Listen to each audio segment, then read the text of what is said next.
everyone, and welcome to another episode of Cook the World. Today we are going to be traveling to Iran to make tahdig, or crispy rice, Persian crispy rice. This is one of my favorite Persian dishes. It's absolutely delicious, very good comfort food for a winter day. This recipe for tahdig comes from the Mediterranean dish, which is modified from Eating Grinchman's book, Eating Out Loud. And what we're really aiming for is getting this nice fluffy cake of rice with a wonderful crispy bottom. So without further ado, let's get started. For this recipe, you will need 2 cups of basmati rice, washed and drained well, 1 teaspoon of saffron threads, 1 to 2 teaspoons of kosher salt to taste, 2 tablespoons of whole milk yogurt, Greek or otherwise, 2 tablespoons of a healthy neutral tasting oil of your choice. For my video I am using canola oil, 1 cup of dried cherries, finely chopped, the grated zest of 1 orange, half a teaspoon of ground cinnamon, 4 to 8 tablespoons of unsalted butter, cubed, and 3 tablespoons of pistachios, roughly chopped.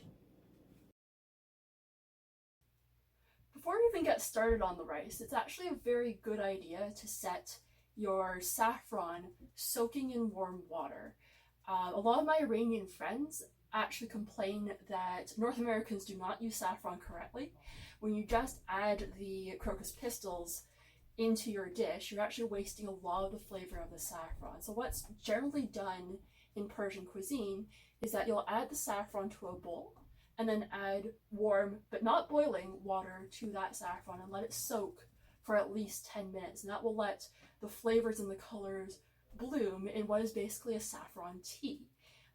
Now, just like last week with the inari sushi, the choice of rice is actually quite important. Every Iranian friend that I have always makes this recipe with basmati rice and no other kind of rice. If you live in North America, you can probably find basmati rice in your local grocery store.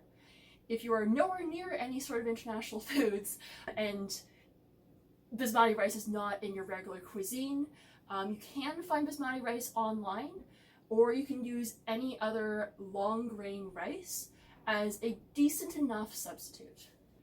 Don't be a martyr. Use a non-stick pot. You are probably going to get a better crisp on a stick pot, but you're going to have a heck of a time getting stuff off of the bottom of it. So for this recipe, it is highly recommended to use a non-stick pot. At this point, we're going to parboil the rice. So add 8 cups of water to about a 10-inch pot with your 2 cups of rice in there. And we're going to parboil it for about 5 to 7 minutes, or until the rice is al dente. This is also the point at which we're going to be seasoning our rice, so add 1 to 2 tablespoons of kosher salt at this point to taste. When your rice has been parboiled, drain well using a colander and set aside. And now for the crust, the most iconic part of this Persian dish. You really want to get that nice, crispy, golden brown crust on it, and in this recipe, the way that we do that is by mixing half of the rice that we have with a little bit of saffron water, full fat yogurt or whole milk yogurt, and some oil. Now, because I forgot to buy full fat yogurt and only have low fat yogurt in my fridge, at this point I'm also going to add in a little bit of butter. My understanding is that the fat in the yogurt is what causes the bottom of this rice to crisp up. So I want to add a little bit more fat content into this to make sure that we really get that nice crisp at the bottom of our pot. Mix well. Now, it isn't really looking too golden at this point, but we will be adding the rest of the saffron water into the pot when we do set this to crisping up. So hopefully that will give us that nice yellow color that you normally see in tahdig. Just going to mix this for a while because that butter is still pretty solid. It's smelling really nice, actually. Mostly just smells like butter right now, but it's smelling really nice. I suppose it's really just only a couple tablespoons of the saffron water in there, and there's a whole cup. So maybe it's not that surprising it's not that yellow yet. And there you have it.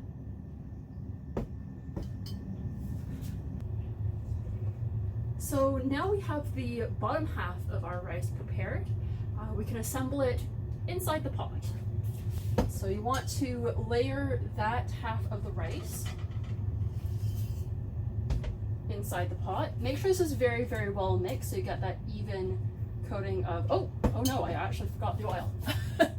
Let's get some oil into there.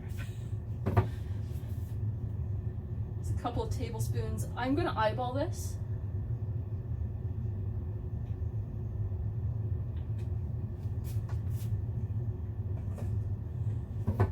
I'm always doing this when I cook, I forget things.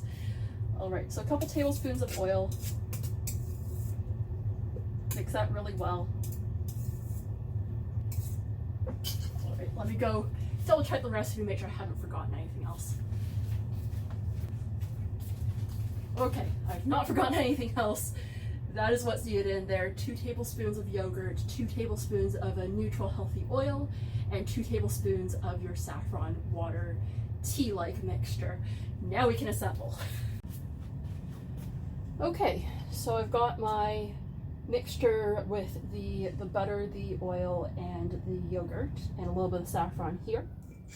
I'll layer this at the bottom of the pot. It's nice if you can get a large pot because you can get a lot more of that crust building up on the bottom. And honestly, that crust is the most delicious part of this dish. It smells so good. I'm getting so hungry. Just gonna spread that out on the bottom. Nice even layer. And now, second half of the rice goes on top. Oh, no it doesn't, no it doesn't, never mind. Okay, moving that to the side for a second. I'm forgetting things. All right, so it turns out you're supposed to layer this with 1 cup of rice at the bottom first, and then putting a cup of the non-oiled, non-yogurted rice on top. Just going in alternate layers with a little bit of the garnish in between each of the layers. That's clearly not what happened here. I definitely did not read the instructions, so I've got all of the oiled and yogurted rice at the bottom here. There is already the non-flavored rice on top, so this is just going to be 1 layer at the bottom, garnish, 1 layer on top, garnish, and we'll see how this works out.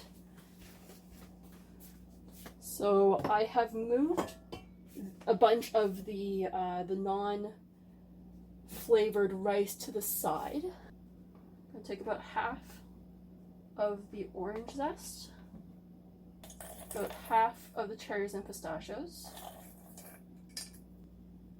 and a couple pinches of cinnamon. And I'm going to try spread that as best I can under the layer of plain basmati rice. No wonder the layer at the bottom looked very thick. I'm just gonna spread that over top on this episode of Erin Can't Read. All right, so you've got some layered rice there. And I'm just gonna grab the butter and the rest of the saffron water. You basically put that on top of this. I'm making this on the butterier side, but you can get by with 4 tablespoons of butter instead of 8.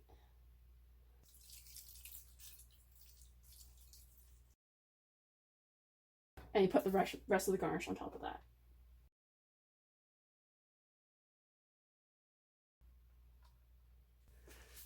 All right, there you have it before it starts to kind of fry up at the bottom. Doesn't look as yellow as I thought it would. That might be because we don't really have real, well, we do have real saffron, it's just really expensive. I used a much less expensive alternative. It's still labeled as saffron, but I suspect it is made of safflower pistils instead of crocus pistils. So it's not as expensive. I don't think it gets nearly the same sort of yellow color, but we'll see. We'll see when this cooks up. So you're going to want to turn that on to medium low, I believe. I do know in the recipe she wound up turning it up actually a little bit higher than medium low. This is a trick that's often used as well in order to really keep the steam in. You get a thin kitchen towel, wrap the lid in it,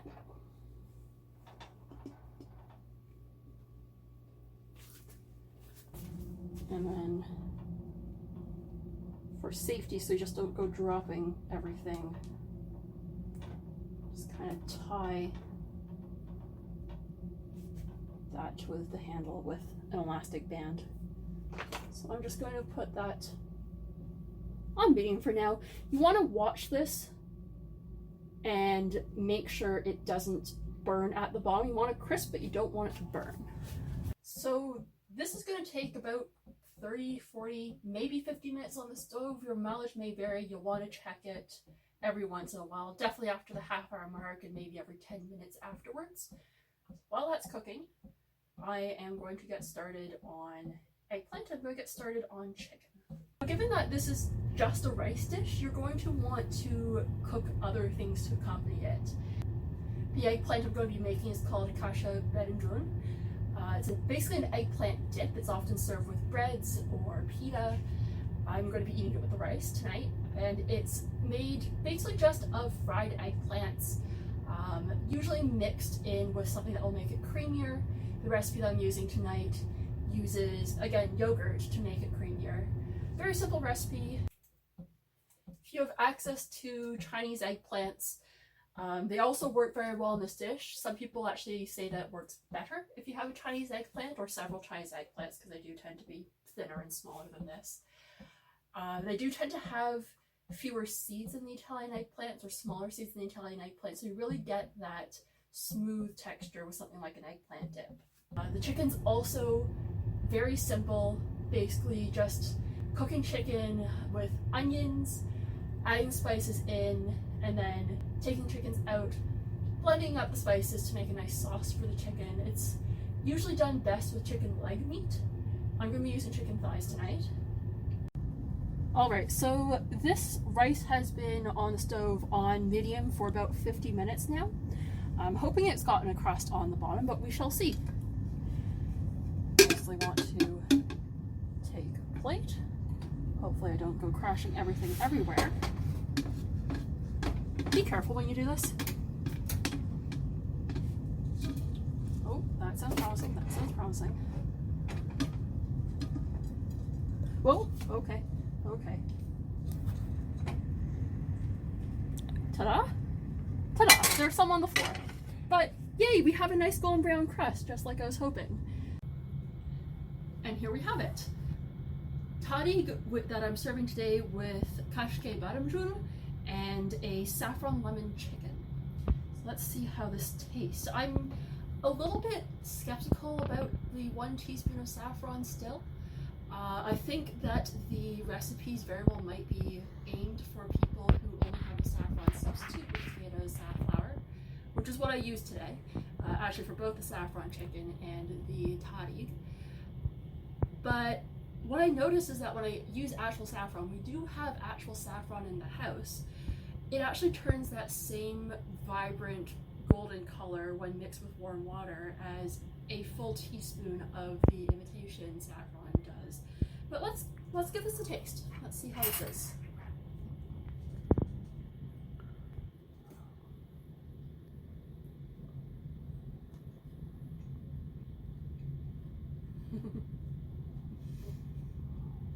Okay, that is good.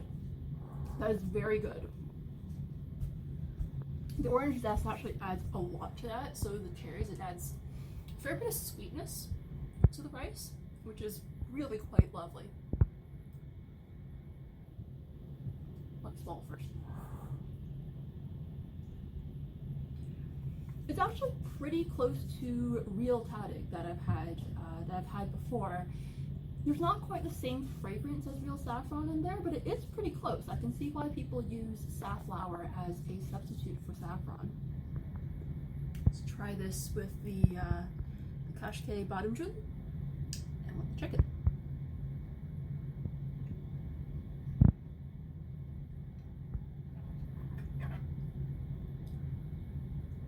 Okay, this is really nice. I'm just gonna be here finishing this off now. I'm kind of starving. It's been a long time cooking. I haven't eaten for a while.